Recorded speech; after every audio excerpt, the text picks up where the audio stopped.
Okay, want to do a quick little video on something that hit me kind of hard this morning. Completely accidental how it kind of hit me, but it still hit me pretty hard, and I think it's something that is a big issue in the recovery world, to be honest with you. And I want to talk about embracing who you are. Okay, the good, the bad, the ugly, all of it, but truly embracing who you are. I think any addict who has healed themselves from their addiction, okay?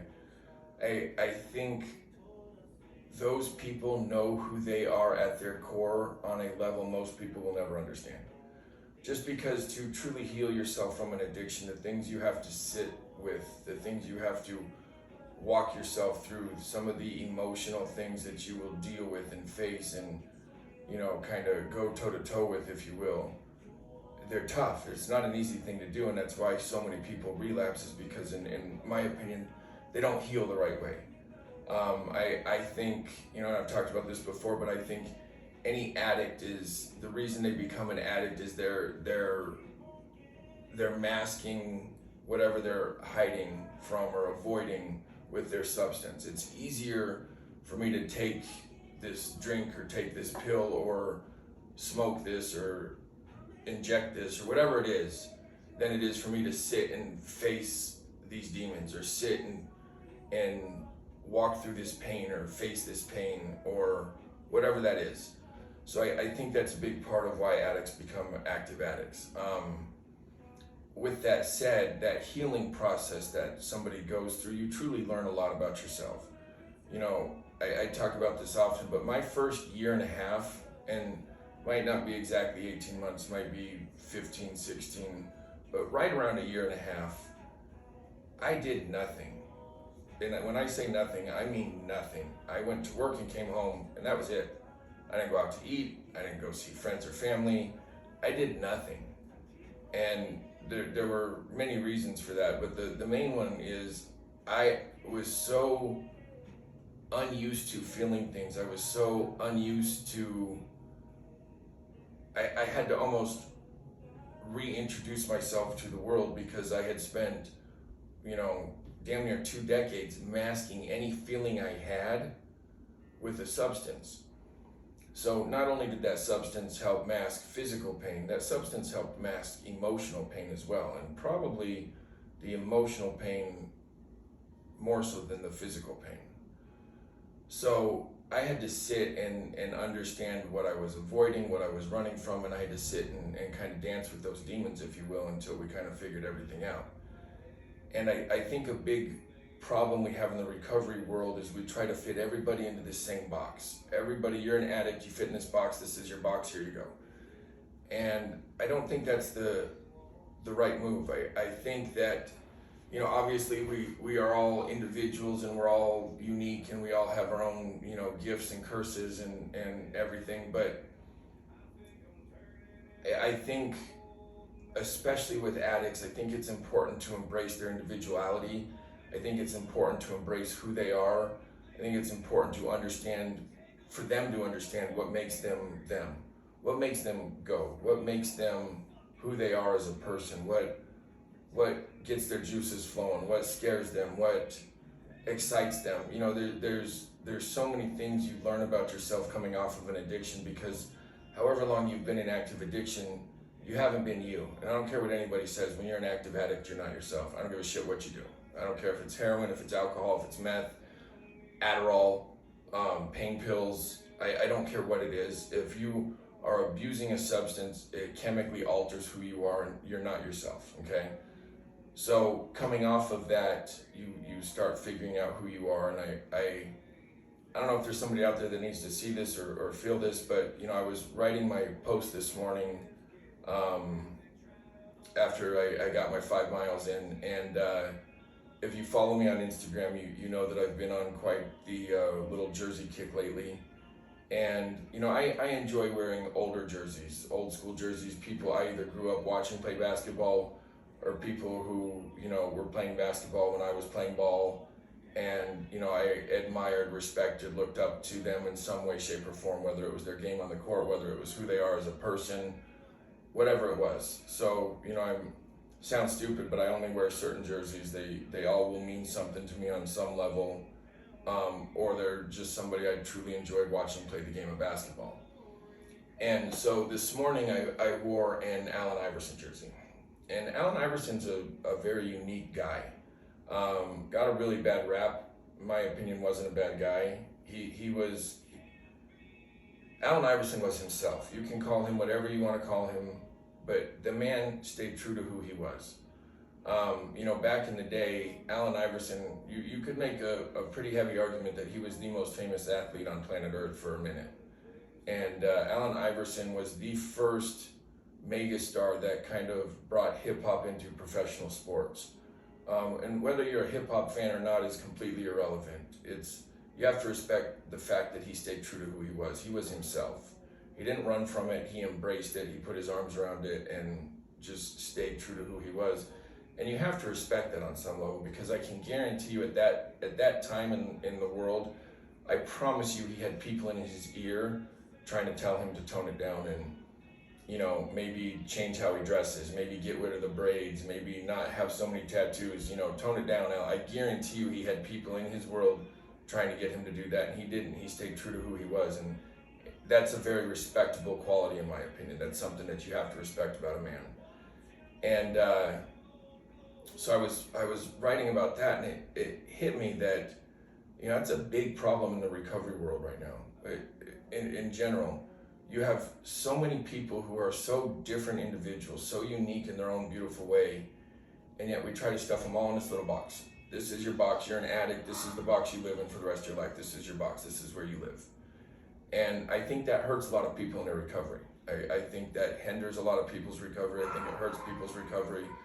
I think that trying to stuff somebody who's truly a beautiful soul into a box that they don't necessarily fit in, instead of helping them create their own box, or fuck a box completely, whatever it looks like for you, but to truly embrace being who you are. Put your arms around who you are as a human being, understand who you are, and when you walk through an addiction, the work that you have to put into yourself, you can't help but truly know who you are on the other side of it. You just can't.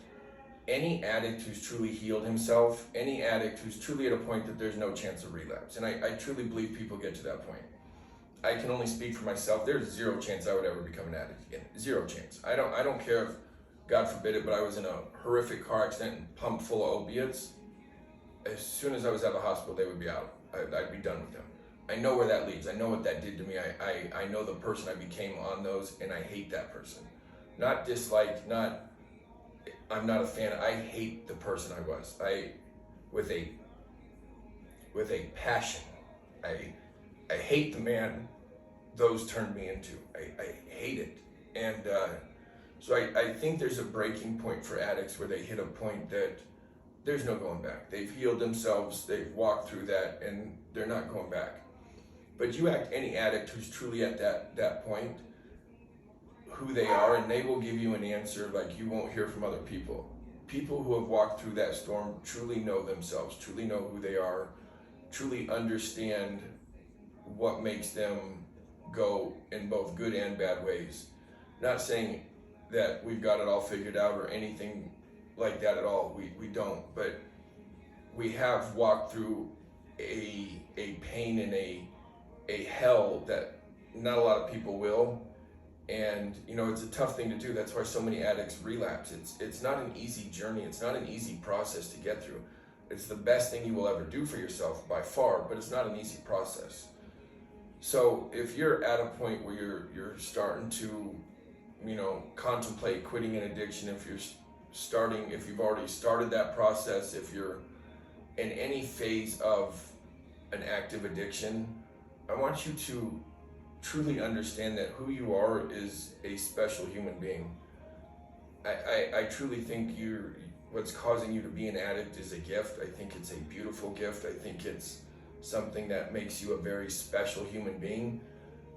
But you as a person is a very special human being. You're not like everybody else. You don't have to fit yourself in a box. You don't have to do things the way that certain people tell you to do it, or do things the exact same way other people have done it just because that's how it was done.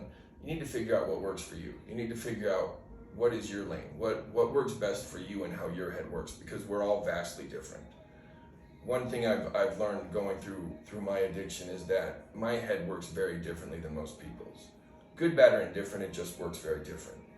And I've learned that about myself, so I'm now very aware of it. I understand that, I look at things vastly different than other people in my life. I look at things very different than my family does. I look at things very differently than my wife does. I look at things very differently than my father does.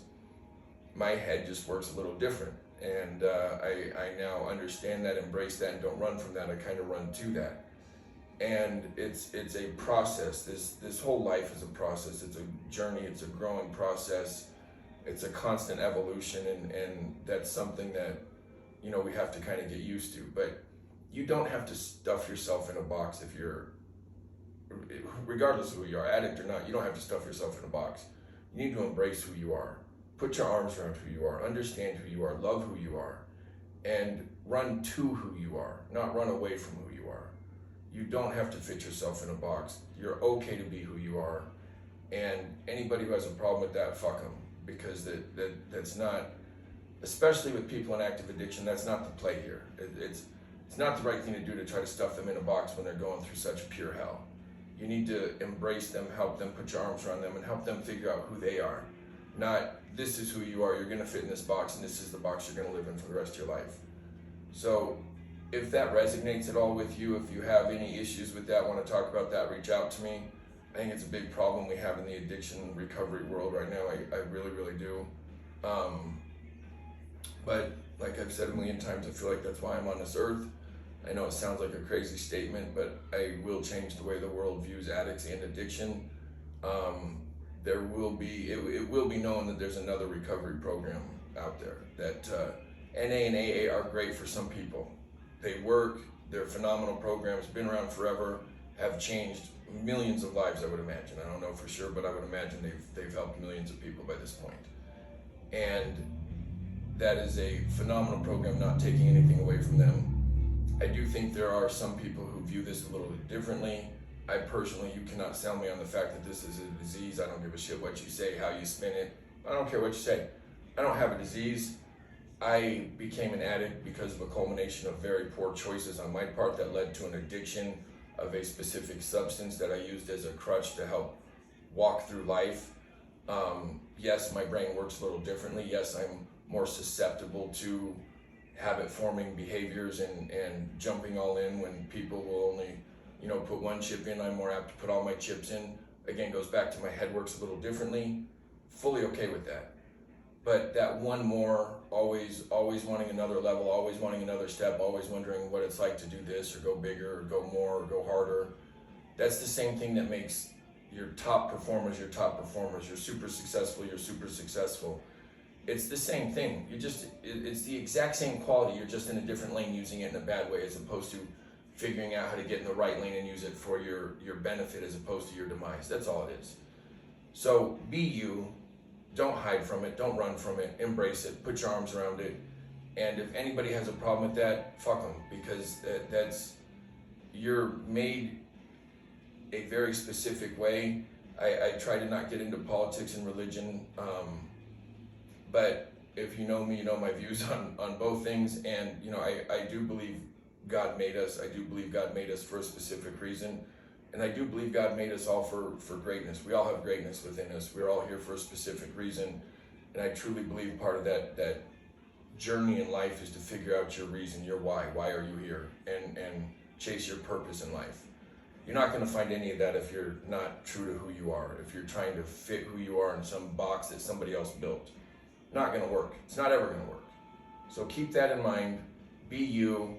And as always, if you or anybody you know needs any help in any form, way, shape, or form when it comes to addiction, mental health, just getting your feet back underneath you, please reach out. This is why I do this. It's why I'm here. I want people to know that they're not alone, that there is somebody who has been there and done that. And I'm fortunate enough to have come out the other end, and I want to help bring you out the same end that I came out. It's a beautiful thing.